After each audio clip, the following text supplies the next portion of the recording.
ওরা জানে আমরা গরিব, এই কারণে এরা এরকম প্ল্যান করার সাহস করে। আর আমাদের মতন গরিবরা এই ধরনের সুযোগ পাইলে আমাদের মতন দেশের সরকারও এগুলো নিয়ে প্রাউড করে। কিন্তু টাকার জন্য বা টাকার লোভে অন্তত এই ধরনের মিশনে কোনোভাবেই যাওয়া উচিত না, কোনোভাবেই না। এখানে ট্রাম্প আমেরিকা বেসিক্যালি তাদের যে পরিকল্পনাগুলো বাংলাদেশ সেনাবাহিনী নিয়ে এই মুহূর্তে খুবই ষড়যন্ত্রমূলক আমার কাছে মনে হয়েছে। কেন বাবা, তোরা না পৃথিবীর সবচেয়ে শক্তিশালী সেনাবাহিনী, তো তোদের লোক পাঠা, আর পাঠাবে আমাদের সেনাবাহিনী, নৌবাহিনী, বিমান বাহিনী। ইভেন আমরা এগুলোতে যাবো কেন? কারি কারি ডলার পাওয়া যায় মিশনে গেলে। দেখেন অন্যান্য দেশে এই ঘটনা ঘটে, সেটা মেনে নিলাম।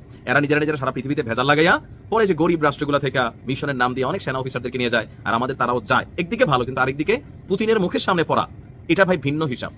ইউক্রেন নিয়ে নতুন একটা পরিকল্পনা করছে আপনার আমেরিকা। খুব শীঘ্রই হয়তো যুদ্ধটা বন্ধ হবে। বন্ধ হওয়ার পরে একটা জোন তৈরি করা হবে, বাফার জোন। এই জোনটা একটা নির্দিষ্ট এরিয়া কয়েক কিলোমিটার নেওয়া হবে। সেইখানে পাহারা দিবে কে, দায়িত্ব পালন করবে কি, বাংলাদেশের সেনাবাহিনীকে চয়েস করা হয়েছে এবং সৌদির। তো সৌদিতে আসলে সৌদির নিজস্ব লোক সেনাবাহিনীতে কাজ করে কিনা আমি জানি না, বা সেখানে সৌদি যাবেও কিনা, কিন্তু বাংলাদেশ যাবে। আচ্ছা, প্ল্যানটা শুনেন। রাশিয়া এবং ইউক্রেন যে যুদ্ধ চলছে সেটার অবসান নিয়ে ট্রাম্পের পরবর্তী পদক্ষেপ কি তা নিয়ে একটা ধারণা সামনে আসছে, যে যুদ্ধবিরতির পর দুই দেশের মাঝখানে গড়ে উঠতে পারে কি বাফার জোন, আর সেটির নিরাপত্তার তত্ত্বাবধানে নেতৃত্ব দিতে পারে যুক্তরাষ্ট্র। মার্কিন গণমাধ্যম এবিসি নিউজ বলছে শুধু আমেরিকা নয়, বাফার জোনের স্থিতিশীলতা নিশ্চিত করতে সেখানে মোতায়েন করা হতে পারে ন্যাটো বহির্ভূত দেশগুলোর সেনা। তো ন্যাটো তো পুরোটা ইউরোপী, এর বাইরে কারা আছে? আমাদের মতন গরিব মিসকিন দেশগুলো। যেখানে আলোচনা এসেছে সৌদি আরব, বাংলাদেশ সহ একাধিক দেশের নাম। সৌদি সম্ভবত যাবে না, গেলেও তারা কমান্ডিং এ থাকবে, আমাদের তারা দিয়ে দিবে মাঠ পর্যায়ে পুতিনের বড় বড় মিসাইলের সামনে। প্রতিবেদনটি বলছে পরিকল্পিত বাফার জোন হবে এবং একটি বৃহৎ নিরস্ত্রীকরণ এলাকা, যাতে রাশিয়ার ভবিষ্যৎ আগ্রাসন ঠেকানো যায়।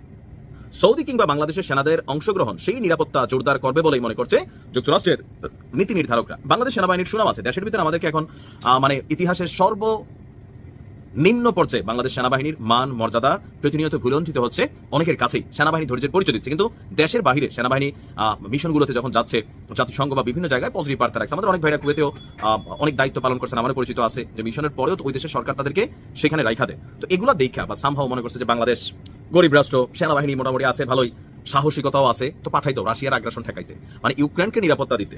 কারণ ইউক্রেন থেকে রাশিয়াতে হামলার পরিমাণ বা সংখ্যা খুবই জিরো। রাশিয়া যে কোনো সময় আবারও ধুচাবে। তো যখন ধুচাইতে আসবে, তখন আমাদের যারা ভাইরা বা পুলিশ, সেনাবাহিনী, বিজিবি, কোথায় কোথায় থেকে যাবে, তাদের জীবন আসলে অনিরাপদ থাকবে। পৃথিবীর অন্যান্য দেশে আমাদের মিশনের জন্য আরো হাজার হাজার সেনাবাহিনীর লোক যাক, কিন্তু এই অঞ্চলে আমি যতটুকু বুঝতে পারতেছি বাফার জোনে এখানে যাওয়া কোনোভাবেই উচিত হবে না। এখন অনেকে হয়তো বুঝতে পারতেছেন না বাফার জোনটা কি। এটা হচ্ছে দুই অঞ্চলের, ধরেন ইউক্রেন এবং রাশিয়া বর্ডারে ঠিক মাঝখানে একটা জায়গা তৈরি করা হবে, যেটা হবে নিরপেক্ষ বা নিয়ন্ত্রিত এলাকা। এখানে উভয় পক্ষের মধ্যে উত্তেজনা ও সংঘর্ষ প্রতিরোধ করা। তো এটা কি আমেরিকা তাদের সেনাবাহিনী কেন পাঠাচ্ছে না? দেখেন সারা পৃথিবীর বিভিন্ন দেশে এরা এদের সেনাবাহিনী পালে, সৌদিতে পালে, পৃথিবীর আরব দেশগুলোতে পালে, আমি যে দেশে আছি এই দেশে এদের সেনাবাহিনী পালে।